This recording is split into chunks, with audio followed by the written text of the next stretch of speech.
adalah Kelurahan Penggaron Lor, terletak di wilayah administratif Kecamatan Genuk, Kota Semarang. Kelurahan ini berada tepat di timur Sungai Babon. Walaupun mayoritas penduduknya bermata pencaharian sebagai buruh pabrik, namun tidak sedikit yang menjadi wirausahawan. Adalah Bapak Solihin, seorang wirausahawan yang pertama kali merintis usaha ini sejak tahun 2021. Berbeda dengan beberapa budidaya jamur lain yang hanya bertahan seumur jagung, jamur Bapak Solihin ini masih bertahan hingga saat ini. Karena saya kan biasa jualnya lewat online seperti Shopee, Lazada, dan Tokopedia. Awalnya, ia mendapatkan ilmu tentang budidaya jamur dari beberapa pelatihan dan komunitas budidaya jamur tiram di Kelurahan Banjardowo. Berbekal dengan ilmu yang ia dapatkan, ia berkeinginan membuat budidaya jamur tiram sendiri.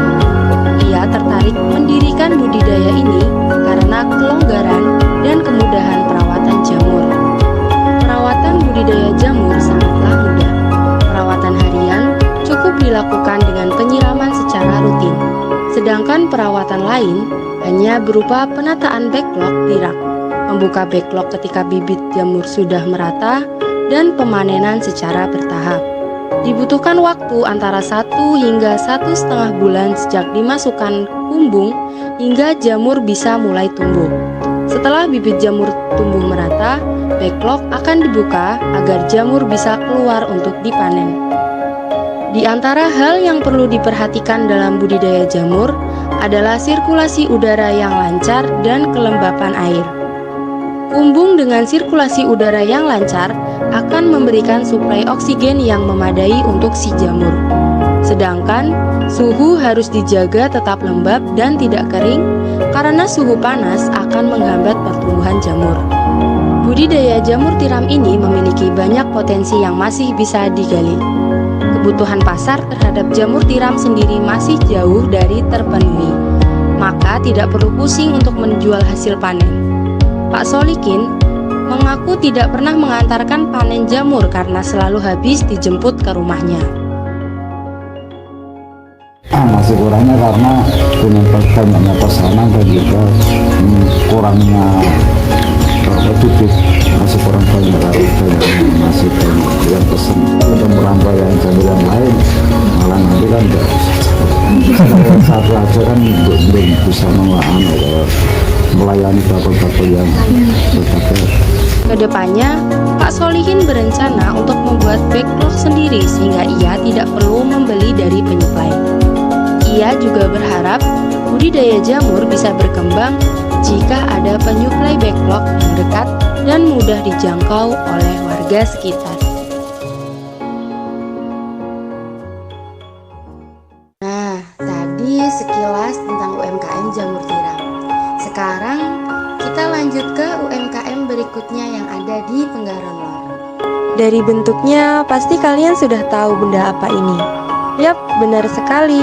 Benda kotak berwarna coklat ini adalah tahu yang sudah diolah dengan cara digoreng. Ruangan ini adalah dapur tahu milik Bapak Mustaqim, seorang pengusaha yang sudah malang melintang dan berpengalaman dalam industri pembuatan tahu. Saya dikasih nama Bapak Mustaqim. Kebetulan selaku RT di wilayah sini. Dulunya, Bapak Mustaqim adalah pekerja yang merantau ke Cirebon sebagai pembuat tahu. Ia juga pernah bekerja sebagai penjual tahu gejrot. Awalnya, tahu yang ia buat, ia jual sendiri berupa tahu gejrot dengan gerobak. Lama-kelamaan, beberapa orang berinisiatif untuk menjual tahu gejrot juga. Setelah melihat banyaknya pesanan tahu, akhirnya Pak Mustaqim memilih untuk menjadi produsen dan distributor tahu untuk dijual kembali, baik mentah maupun matang. Hingga saat ini, pembuatan tahu hanya sesuai pesanan saja. Jadi tahu-tahu ini dibuat sesuai dengan permintaan yang masuk. Setiap harinya, dapur tahu ini mampu memproses sekitar 1 kuintal kedelai mentah untuk dijadikan tahu. Kedelai mentah dicuci dan dibersihkan lalu digiling. Gilingan kedelai dimasukkan ke tungku masak yang berbentuk sumur ini. Tungku ini dialiri dengan uap air panas yang dimasak di dalam tungku besar di luar ruangan. Bakal tahu yang sudah masak kemudian disaring, dicetak, dan ditiriskan. Tahu yang sudah jadi kemudian digoreng sesuai pesanan, yaitu tahu goreng tawar, tahu goreng asin, dan tahu goreng dadu. Industri tahu ini masih memiliki potensi besar, terutama dengan memperluas tempat produksi sehingga meningkatkan jumlah produksi tahu. Selain itu, limbah tahu baik yang cair maupun yang kering bisa dimanfaatkan untuk hal lain. Limbah cair bisa diproses menjadi pupuk dan juga biogas. Sedangkan untuk limbah kering atau ampas bisa dipakai sebagai pakan ternak.